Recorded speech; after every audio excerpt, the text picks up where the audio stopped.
Hey everyone, how's it going? Octopus here and welcome back to evercrisis. When we're talking about the new update that just dropped, there's a couple of things I want to run over. There's new dungeons, new stamina criteria to get blue crystals.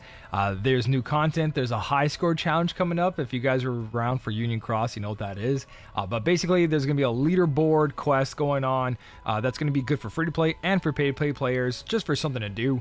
It's not that big of a deal.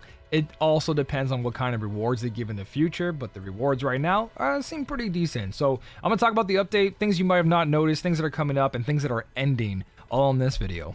All right, let's jump right into it, and let's talk about one of the biggest things that are going on right now that a lot of people, especially if you are spending that stamina on maybe the wrong areas or you're really farming really hard for those cactar drops, this is going to be one of those campaigns that are going to be like, ooh, am I going to make it? Is it worth it? It's basically the campaign that is spend 5,000 stamina in order to get all these crystals. And the last one is going to go from 3,000 to 5,000. So you guys might miss out on 500 blue crystals, which is not the end, right? You're not going to be like, oh no, my account's ruined because of 500 crystals. If you guys can't make this, you can't make this. Don't worry about it. But a little bit of nerdy math here, if you guys want to know. The way the stamina system works is that you get 1 energy every 6 minutes, right? So every 24 hours put into the next 5 days, you're gonna get a little over 1,200 energy, which means you need 3,800 energy from energy restores, which also averages out to be 76 of these, right? So let's just say in those 76 you're gonna level up. Every time you level up your character, your energy is fully restored. So let's say the average player is not my level, in the 30s, and you guys are a little bit lower and you have like 150, you're gonna get 3 pots per day over the next couple days, which is about 15, give or take. So you're gonna need about 60 refills. So according to the 16th anniversary announcement, this is campaign for 10 tonics a day is going on until October 1st, which means the next 6 days you're getting 60 tonics, which is enough with the natural refill and the player level up. You should be getting this 5,000 and those 500 crystals, so don't stress about it. Next up is the free exchange voucher for the crisis keys. So the crisis dungeon, you get 3 keys every Sunday, which is really slow in my opinion, especially because like you need so many tries on that, including summons. But as long as you spend up to 400 stamina, you'll get a total 5 of these vouchers. If you guys aren't aware, you have a solo dungeon on the bottom right behind me. You got Criterion and Crisis Dungeon. The Criterion was updated. If you guys are doing this, make sure you bring in a party that is not level 50 so you don't waste the free experience that's in this. This is a very good way to level up your characters. So only bring characters that are not level 50 in order to complete these. There's also hidden cactars in these areas. In Shinra Building Area 2, so not the Area 1, but Area 2. In the quest, you walk up to the stairs, you go inside the tube, and that's where the cactar spawned. It'll drop the item. And then in this area, I don't know if you guys remember, but during the first soldier quest, there's going to be this little platform in the middle of the grass and a little staircase to go in it. You go in that little, it looks like a Pokemon arena, sort of. That's where the cactar is going to spawn as well.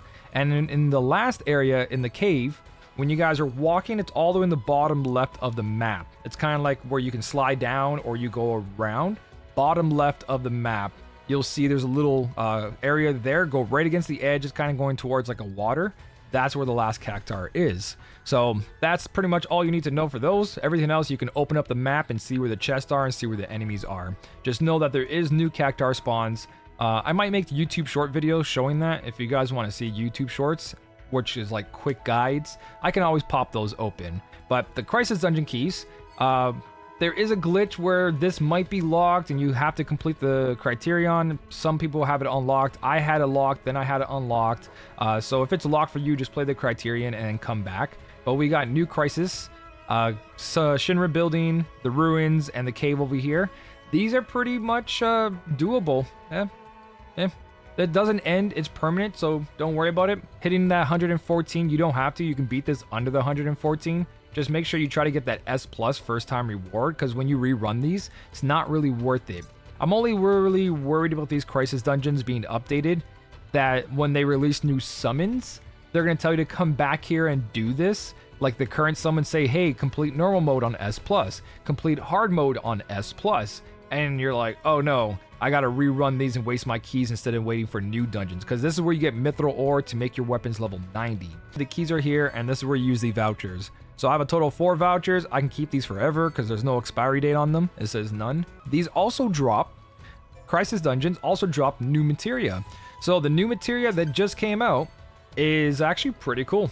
So first one is now we have Arrow Blow, where we didn't have Arrow Blow before. So now we have a physical arrow for our physical characters, which is wind damage. And then we have Quake Blow, which is earth damage.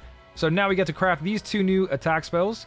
We also got Breach, which is physical defense down, but only by 1 tier. So if you guys don't know how defense work, I'm going to make a video on that later on. But it has physical defense is increased by low and max low. So you can only lower defense down by 1, right? And then we got the Mana Breach, which is magic defense down. Again, only on low. I don't know if those go any higher if you get a 5-star or if you upgraded. I guess you'll find that out as we play. I haven't upgraded any of them because mine are bad. And then the other 2 are Healing Esuna for Fatigue and for Fog, which is really good for like the Shiva quest or any quest that pretty much screws you over with the both of these. So you can check all this and see where you need to get it just by clicking on it and then clicking on the little book that's right beside my head over here, and it'll tell you where to get it. So you see the new area, that's a new area, played on normal mode. Only the normal Crisis Dungeons have the recipes, so you don't have to worry about doing the hard mode for them. And one of the last things that are new for the notices, besides all the things they fixed, like broken co-op, broken quest, don't pause your Criterion or Crisis Dungeons because some of them are glitching. There's a couple of things that they're currently resolving, and the recommended equipment button is not working as intended. Big surprise. It's more to do with like some basic things, but I think that whole system needs a revamp. But the dungeon ranking is going to be coming in. Now, this might be a little controversial, but in my opinion, this has been done in other gacha games, and as long as it's done in good taste, it's not that bad. And right now it looks pretty good, because there's gonna be 2 styles of this. You're gonna take on a dungeon, you can't do ×3, you go in there and you just run over and over and get a high score. If you guys are here for my Kingdom Hearts Union Cross videos, we used to do high score challenge videos where I showed you how to optimize and get your best score. I will be doing that to try to help you guys out, but mostly because there is a free-to-play aspect to this. Now, the pay-to-play version is that they get gacha tickets. And again, if you're spending money in the game, you're spending money for more pulls to max out your weapon. So spending more money to reach the high score and get the higher rankings for more gacha tickets, it's the same cycle. It doesn't change us free-to-play players or casual players. It's just something for the people who do have all the weapons unlocked. A good way to flex and have a little bit of a fun competition. Because all it's really for is extra pulls, which they can just pay for anyways.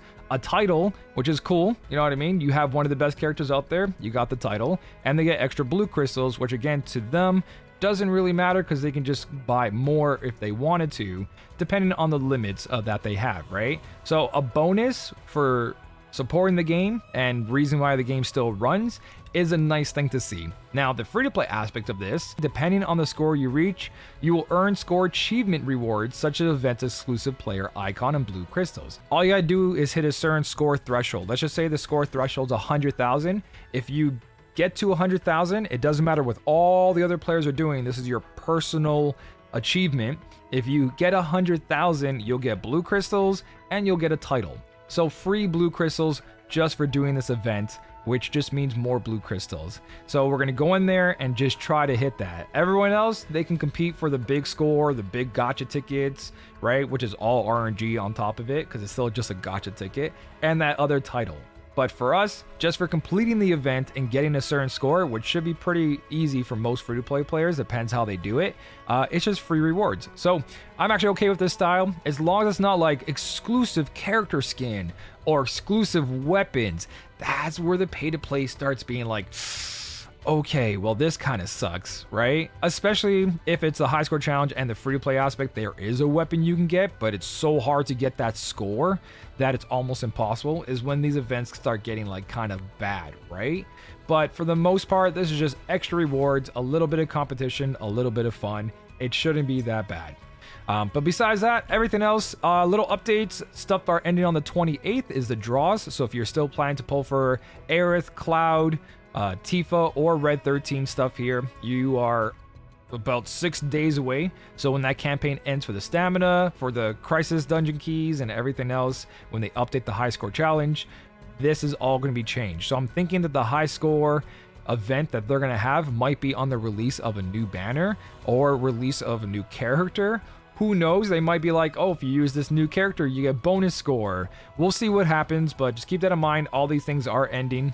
Well, that is pretty much it. That's the entire update. If I missed anything, I'll let you know down below in the comment section. I do got a Discord, Twitch channel. Links are down there. Join the community. Everybody's always so helpful in my community. If you guys need anything, questions, or need co-op runs, I do live stream every day except for Saturdays. You'll find everything down below. But for now, thank you guys so much for watching. Keep on smiling, and I'll smell you later.